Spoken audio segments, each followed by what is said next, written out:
안녕하세요. 영어로 읽는 사도행전 44회를 보도록 하겠습니다. 계속해서 바울의 2차 전도행 보고 있는데요. 오늘은 그 7번째이고요. 거의 2차 전도행 끝부분입니다. 제목은 죄악의 도시 고린도 개척인데요. 오늘은 고린도 교회 개척에 대해서 살펴보도록 하겠습니다. 근데 고린도는 바울의 2차 전도행에서 매우 중요한 곳인데 바울이 가장 심혈을 기울여서 개척한 곳이고 가장 오랫동안 또 있었던 곳이기도 하죠. 그럼 오늘 내용을 보도록 하고요. 그 전에 먼저 오늘 본문에 등장하는 중요한 영어 표현을 한 2가지 정도만 설명드리고 시작하겠습니다. 자, 가장 먼저 이 trade란 단어가 나오는데요. 잘 아시죠? 이게 무역, 거래, 그 뜻입니다. 그렇지만 이것이 기술이나 업종 그런 의미도 많이 쓰여요. 즉 직업이란 뜻도 갖고 있습니다. 예를 들어서 by trade란 말 알아주시면 좋은데 이것은 뜻이 뭐냐면은 직업상, 직업으로 이런 뜻이 됩니다. 예를 보시면은요, he was a cook by trade. 그는 요리사였다. 근데 뭐가 by trade, 업종상, 즉 직업상. 그래서 직업이 뭐뭐다 할 때 by trade란 말 뒤에 붙이시면 참 좋습니다. 그리고요, 이 trade가 들어간 재밌는 표현이 하나 있는데요. 바로 jack of all trades라는 표현입니다. jack은 그냥 일반적인 그 사람 이름을 가리키는 거고요. 그러니까 trade는 기술이라고 말씀드렸죠. 모든 기술을 다 가진 잭. 한마디로 모든 기술을 다 할 줄 아는 팔방미인을 영어로 jack of all trades라고 그래요. 아주시면 유용한 표현이에요. Tom is a jack of all trades. 탐은 팔방미인이다. 탐은 이것저것 다 잘한다. 그런 의미가 되겠습니다. 자, 한 가지를 더 보도록 하죠. 이 동사인데 바로 compare. 자, compare 하면은 강요하다는 뜻을 가진 중요한 동사고요. 특히 수동태로 많이 쓰이죠. 그래서 be compared to가 되면은 뭐뭐를 강요받다, 뭐뭐 할 것을 강요되다 그런 의미입니다. 자, he was compelled to sell his house. 자, 그는 강요받았대요. 뭐 할 것을? 그의 집을 팔 것을 강요받았다 그런 의미가 되겠습니다. 자, 그러면은 이제 오늘 본문을 나가도록 하겠습니다. 자, 지난주 살펴봤던 게 뭐였었습니까? 그러니까 바울이 실라와 디모데를 떠나서 그들을 두고 혼자 아테네로 왔었죠. 그래서 아테네에서 아주 명연설을 하면서 아테네 복음을 전했던 그런 내용을 살펴봤고요. 오늘은 그 아테네에서 일을 끝내고 바울이 고린도로 가는 내용을 담고 있습니다. 그래서 1절 말씀부터 한번 우리 들어보도록 하겠습니다. After these things Paul departed from Athens and came to Corinth. 자, after these things 여기서 이런 것들 이후에 여기서 이제 아테네에서 이러한 일을 가리킵니다. 아테네에서 일어난 사역 이후에 바울이 아테네를 떠났어요. 그리고서는 바로 고린도로 오게 됐습니다. 자, 지도로 설명드리면은요, 자, 바울이 이 아테네 사역한 다음에 지금 옆에 있는 고린도라는 도시로 오게 됐습니다. 이 고린도는요, 그 당시 남부 지역을 아가야 지역이라고 그랬거든요. 그리스 남부 지역을 거기에 수도였었습니다. 그리고 항구 도시였었어요. 그리고 무엇보다도 아주 부유한 도시였었습니다. 이 지중해 상에 워낙 좋은 곳에 위치한 항구 도시였기 때문에 그 당시에 무역의 중심지였었어요. 특히 해상무역의 중심지였고 또한 상업의 중심지였습니다. 그러니까 이 도시는 아주 부유한 도시였었어요. 그 당시 고린도 인구가 거의 약 70만 명이 넘을 정도로 상당한 대도시였는데, 그러니까 아테네 같은 경우는 철학이나 문화, 예술의 중심지였다면은 고린도는 무역과 상업의 중심지였었죠. 이것처럼 물질적으로는 풍요했지만 반면에 죄악도 아주 많은 도시가 고린도였었습니다. 일반적으로 그렇죠. 물질이 풍요해지면 사람들이 좀 죄를 많이 짓잖아요. 근데 고린도도 그랬고요. 특히 이곳은 아주 음란하고 육신적인 도시로 유명했었습니다. 그럴 만한 배경이 있었는데요. 그 당시 고린도 지역에 그 아프로디테라는 여신의 신전이 있었는데 그곳에 약 1000명의 여사제들이 있었습니다. 근데 여사제들이 사실상 매춘부들이었었어요. 그러니까 1000명의 매춘부들이 있는 도시였기 때문에 도시가 매우 음란했었습니다. 그래서 실제적으로 바울이 나중에 고린도 교회에게 쓴 고린도전서나 고린도 후서를 보게 되면은 이 도시가 얼마나 음란한지를 바울이 많이 설명해 주고 있어요. 또 특히 고린도 교회 성도들도 이 고린도 지역의 음란한 문화의 영향을 받아서 많이 죄를 졌다는 사실을 바울이 또 지적하고 있습니다. 자, 그러다 보니까 이 고린도 지역은 그 당시 이 어떤 죄악된 도시의 대명사였습니다. 예를 들어서 she acts like Corinthian 이런 말 써주면은요, 그녀는 되게 음란하다, 그녀는 되게 타락했다 이런 의미로 흔히 사용됐었습니다. 그 정도로 아주 죄악된 도시가 고린도였었고 바울이 이곳에 오게 돼서 지금 복음을 전파하게 된 겁니다. 자, 바울이 이렇게 혼자 죄악의 도시, 거대한 상업의 도시인 고린도로 왔을 때 그 마음이 얼마나 참 답답했을까요? 그죠? 많은 큰 압박감을 느꼈을 겁니다. 그런데 바로 그때 그런 바울을 위해서 하나님께서 놀라운 사람들 예비시켜 주세요. 자, 2절 말씀을 들어보겠습니다. He found a certain Jew named Aquila. 자, 바로 그가 한 유대인을 갖다가 찾았어요, 바울이. 근데 아굴라라는 이름을 가진 한 유대인을 찾게 됩니다. 근데 그 사람이 누구냐면요. A man of Pontus by race. 바로 이 사람은 폰토스는 지역 이름이거든요. 본도 지역의 사람, 남자였었습니다. 자, by race. race는 뭐 여러 가지 인종이라는 뜻도 있고 민족 그 뜻이 있죠. 그래서 by race 하면은 이곳에 태어난 이렇게 해석하시면 되겠습니다. 그러니까 본도 지역에서 출생한 아굴라라는 유대인이 있었어요. Who had recently come from Italy. 근데 그는 어땠습니까? 최근에 이탈리아에서 바로 고린도로 왔다는 얘기예요. 최근 이탈리아에서 고린도로 온 바로 아굴라라는 사람을 바울이 만나게 됩니다. 근데 그가 혼자 온 게 아니라 With his wife Priscilla. 바로 그의 아내인 브리스길라와 함께. 그러니까 브리스길라와 아굴라가 부부란 걸 알 수가 있죠. 그들이 함께 고린도로 오게 됐습니다. 근데 왜 오게 됐을까요? Because Claudius had commanded all the Jews to depart from Rome. 바로 왜냐하면 이 클라우디우스는 로마 황제입니다. 그 당시 황제가 명령을 내렸어요. 뭐라고 내렸냐면은 모든 유대인들이 로마를 떠날 것을 명령을 내렸습니다. 그 당시 아마 로마에서 반유대주의가 있었나 봐요. 그래서 모두 유대인들 다 떠나라 이런 명령을 했기 때문에 이 두 부부가 원래 로마에 살고 있었죠. 로마에 살고 있었는데 어쩔 수 없이 황제의 명령에 의해서 고린도로 오게 됐습니다.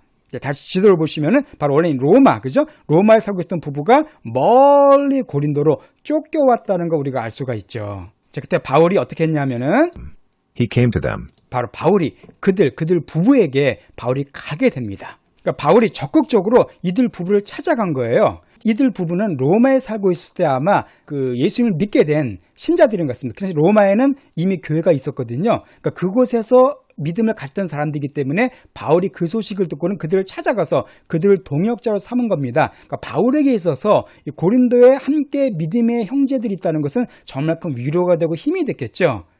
실제로 이 이후로 이 브리스길라와 아굴라 부부는 바울의 평생에 걸친 동역자가 되고요. 평생 동안 바울을 후원해주는 아주 훌륭한 믿음의 부부로서 살게 됩니다. 심지어 바울이 뭐라고 얘기했냐면 로마서에 보게 되면은 그 브리스길라와 아굴라 부부가 자기와 복음을 위해서 목도 내어놓을 사람이다. 기꺼이 목숨도 아끼지 않은 사람이다. 이렇게 얘기할 정도로 그들을 끔찍히 사랑합니다. 바로 그래서 그 둘이 함께 드디어 사역을 하게 되는데요. 구체적으로 어떤 사역을 하게 될까요? 3절 말씀.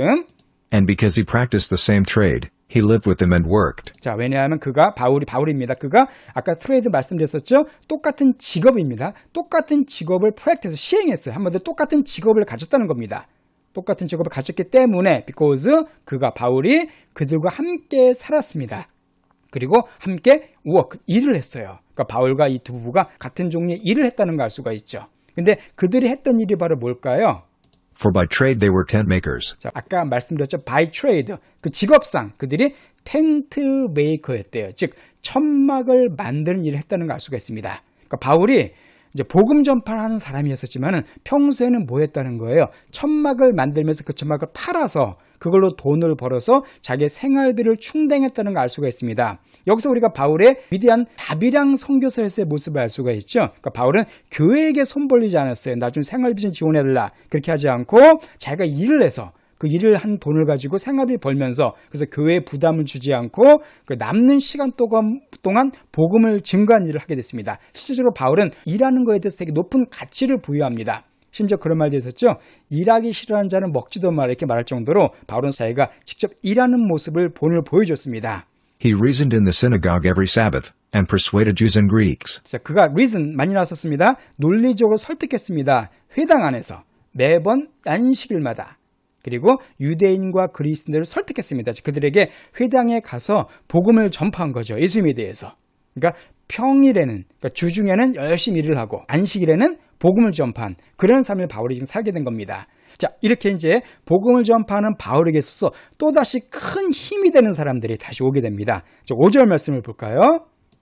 But when Silas and Timothy came down from Macedonia, Paul was compelled by the word. 자, 그러나 그때 바로 실라와 디모데가 마침내 마게도니아에서 고린도로 오게 됩니다. 그러니까 바울이 실라와 디모데를 남겨두고 혼자 떠나면서 그들을 내게로 보내달라고 부탁을 하잖아요. 마침내 그 말을 듣고 실라와 디모데가 고린도로 오게 된 겁니다. 자, 이 둘을 봤을 때 바울이 또 얼마나 또 힘이 됐겠습니까? 그렇죠? 큰 용기를 얻었겠죠. 자, 그때 바로 바울이 was compelled 아까 나왔었죠. 압도당하다, 강요당했대요. 압도당한 겁니다. 아주 그냥 강권을 당한 겁니다. 뭐에 의해서? The word, 말씀에 의해서. 그러니까 바울이 말씀에 완전히 사로잡혔다는 거예요. 그러니까 이 동역자들 브리스길라, 아굴라와 실라와 디모데와 함께 할 때 바울이 힘이 더 강해진 겁니다. 이것처럼 성령의 역사, 하나님의 말씀의 역사는 항상 동역의 역사라는 걸 알 수가 있죠. 즉 바울이 말씀에 완전히 압도당했어요. 그래서 어떻게 했냐면은 testifying to the Jews that Jesus was the Christ. 그래서 그가 유대인들에게 아주 테스티파이 강하게 증거했습니다. 예수님이 그리스도라는 사실을 강하게 증거했어요.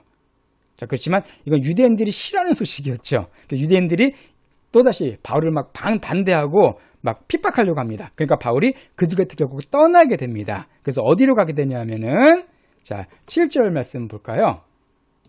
He departed there, and went into the house of a certain man named Titius Justus. 자, 그래서 그가 그곳을 떠나요. 회당을 떠나고서는 어떤 사람의 집 안으로 들어갑니다. 어떤 사람입니까? 바로 디도 유스도라고 불리는 사람. 이 사람은 이제 이방인이죠. 그러니까 디도 유스도라는 사람의 그 집으로 들어가게 되는데 이 사람이 어떤 사람이었냐면요. One who worshipped God. 바로 그는 하나님을 경배하던 하나님께 예배드리던 사람이었습니다. 쉽게 말씀드려서 이방인이었지만 역시 유대교를 개종한 사람에게 갈 수가 있죠. 이 사람의 집에 들어가서 바울이 뭐 했겠습니까? 이 사람에게 복음을 전파하게 됐고 결국 이 집이 다 구원을 받게 됩니다.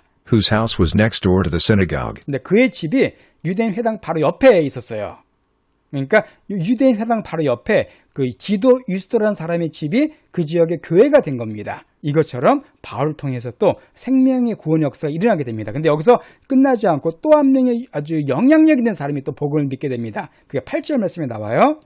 Crispus, the ruler of the synagogue, believed in the Lord with all his house. 자, 바로 그리스보라는 사람인데 이 사람은 누구냐면 ruler of the synagogue, 그러니까 회당장이에요. 회당의 지배자, 회당을 다스리던 사람입니다. 그러니까 유대인의 회당장이니까 얼마나 골수 유대인이겠어요. 그죠? 골수 유대인인데 이 사람도 주님을 믿게 됩니다. 그것도 모든 집과 함께. 그러니까 그 당시 가장 영향력 있는 유대인이, 고린도의 영향력 유대인이 역시 복음을 받아들이게 된 겁니다. 자, 그랬더니 어떤 결과가 있었을까요? Many of the Corinthians, when they heard, believed and were baptized. 자, 바로 많은 고린도 사람들이 들었을 때 믿고 또 세례를 침례를 받게 됩니다. 자, 이것처럼 고린도 지역에서도 방연이 있었지만 이 죄악된 도시에서도 역시 복음의 위력이 잘 펼쳐져서 많은 사람들이 예수님을 믿게 됐다는 사실을 알 수가 있습니다. 자, 그런데 그때 갑자기 예수님께서 바울에게 나타나십니다. 자, 9절 말씀 볼까요? The Lord said to Paul in the night by a vision. 자, 바로 the Lord, 주님께서 바울에게 나타나시는데 in the night, 밤중에 by a vision, 환상에 의해서, 환상을 통해서 바울에게 딱 나타나십니다. 그리고 이렇게 말씀하세요. Do not be afraid, but speak and do not be silent. 자, do not be afraid. 두려워하지 말라. 그리고 대신에 말을 해라. 그리고 silent, 침묵하지 말라라고 주님께서 말씀하십니다. 한마디로 겁내지 말고 잠잠하지 말고 담대하게 말씀을 전파하라는 그런 명령을 하십니다. 자, 왜 이런 명령을 하셨을까요? 아마 이때 바울의 심령에 우리는 정확히 알 수 없지만 두려움이 있었던 것 같아요. 그러니까 두려워하지 말라 그러셨겠죠? 그러니까 뭘 두려워했을까요?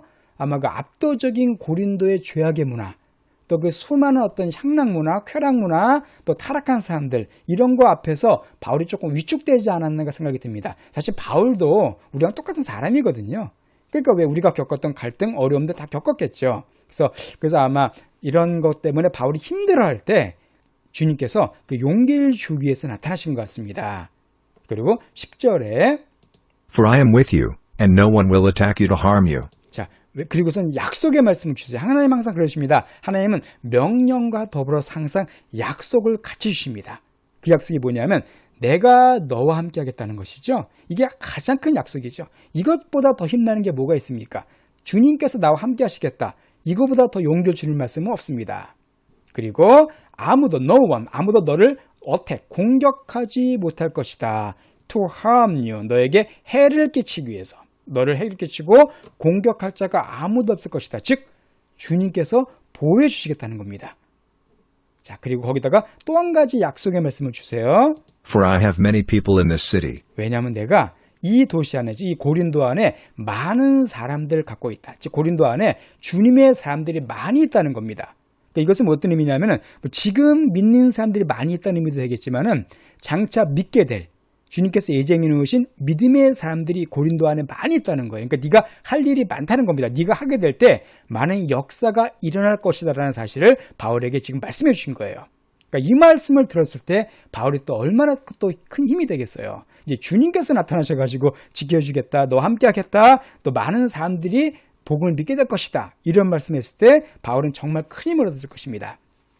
그래서 아마 바울이 이 주님이 나타나기 전에는 고린도를 좀 떠나려고 계획했던 게 아닌가 생각이 들어요.